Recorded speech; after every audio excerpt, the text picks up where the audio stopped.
Today is the deadline for California lawmakers to agree on a budget that will help close a $24 billion deficit or risk running out of money.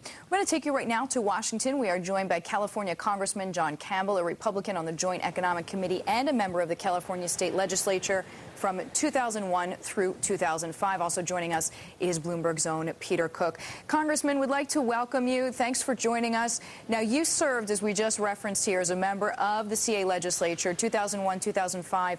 How do you see what's happening in California right now? What has changed for the worse? Just the numbers. The status and the situation hasn't changed much, really. If you consider that Governor Gray Davis was recalled back in 2003, in part because of exactly this kind of budget crisis and the fact that he proposed raising taxes, which the people didn't like, et cetera. And you can go back to a similar crisis in the early 90s.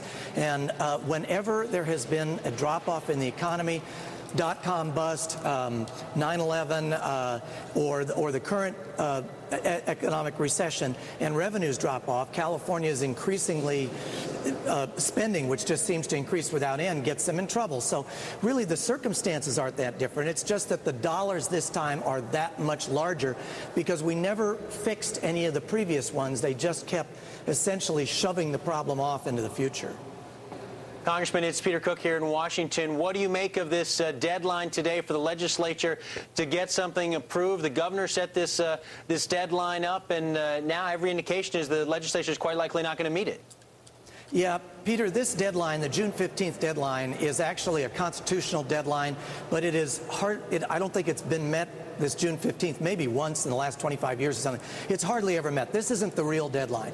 The real deadline is June 30th, because if there's no budget by June 30th, then the state cannot pay certain vendors and certain things after that. They are prohibited from sending out certain checks after that. So that's the real deadline. They probably won't meet it today, but the question is, will they meet it by June 30th? So how much? Oh, go ahead, Peter. I'm sorry, I wanted to follow up just on the question of Governor Schwarzenegger's handling of this situation. You mentioned Gray Davis lost his job to Arnold Schwarzenegger as a result of a similar budget crisis. What do you make of Governor Schwarzenegger's handling of all this? Well, there's a bit of irony in this, obviously, given what's gone on. But I think only now is the governor really getting to where he needed to go on this. California already has the highest taxes of any state in the country. And to say that that's the problem, that we have to raise them further and further and further, is not the right answer. But clearly the people rejected that last month overwhelmingly, almost 2-to-1, in ballot propositions. And now the governor's getting to what he needs to do, which is reduce the spending in the state, which has been the problem all along. We've had this programmatic spending which just increases and increases. And frankly, the public employee unions have such a grip over the legislature that a lot of the spending is driven by enormous benefit packages and salaries for a lot of the government employee unions. So, Congressman, I mean, I heard you say, you know, the people are rejecting the plan, but how much is the failure so far to agree to a solution the result of infighting as well? Oh, well, there's obviously some of that, but the legislature did agree to a solution. At the end of last year, last December, they put that solution before the voters, and the voters said, no, we don't like it. And they rejected it. So you could say that even though it took the legislature a long time to get there, they agreed on something. In the meantime, burning money. In the meantime, burning money, lots of money, and making the situation worse and worse and worse, or letting the situation get worse. And then the voters said, no, go back to the table. So now I think they have to go back to the table. And frankly, I don't think they have a lot of choice but to reduce the spending, somehow reduce the growth in the spending at the very least. What's so sad about this is...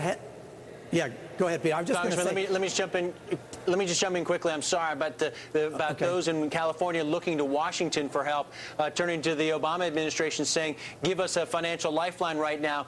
Do you hope that that doesn't happen? Yeah, I think it's the wrong thing to do. If that sort of bailout, if you will, comes from Washington to California, then the legislature and governor will just postpone further the tough decisions that need to be made, and we'll get deeper and deeper in the hole. One of the things that has made over time legislatures and state governments and city governments more responsible than the federal government is that they can't print money or borrow without end.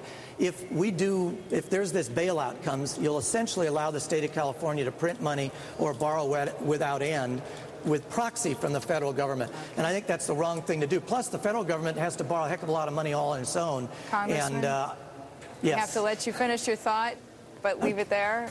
All right, Congressman John Campbell, Republican on the Joint Economic Committee. Futures just hitting a record low at their close.